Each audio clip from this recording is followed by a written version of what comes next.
created the Army's official aerial demonstration unit. And 1 year later, we adopted our nickname, the Golden Knights.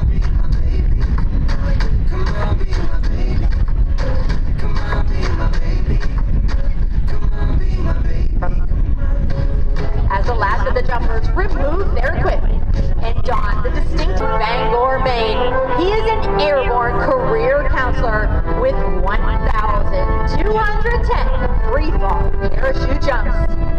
Sergeant First Class Joshua Evans.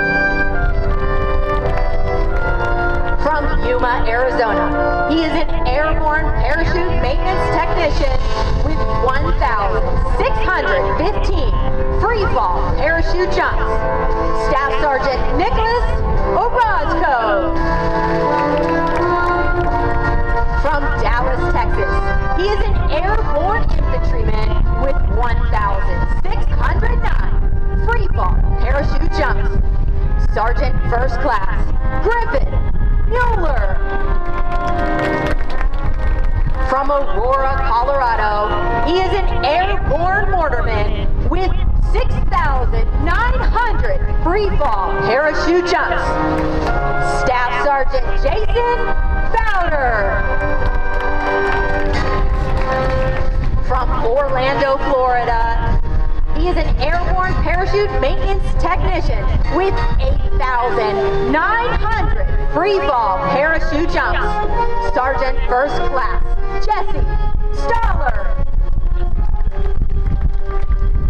From Locust Grove, Georgia, he is an airborne combat engineer with 1,000 free fall parachute jumps.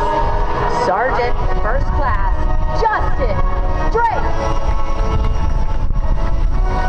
From Los Angeles, California, he is an airborne infantryman with 1,115 free fall parachute jumps. Sergeant First Class Rafael Torres.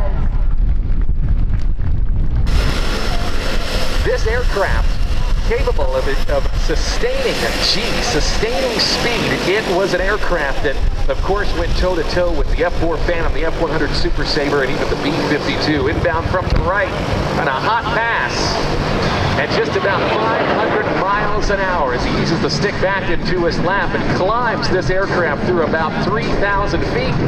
A 270-degree aileron roll, and he will exit to the left.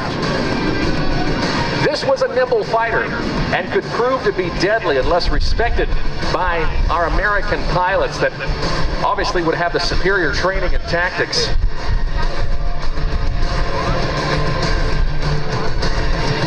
Because of the efforts of those top secret programs such as Operation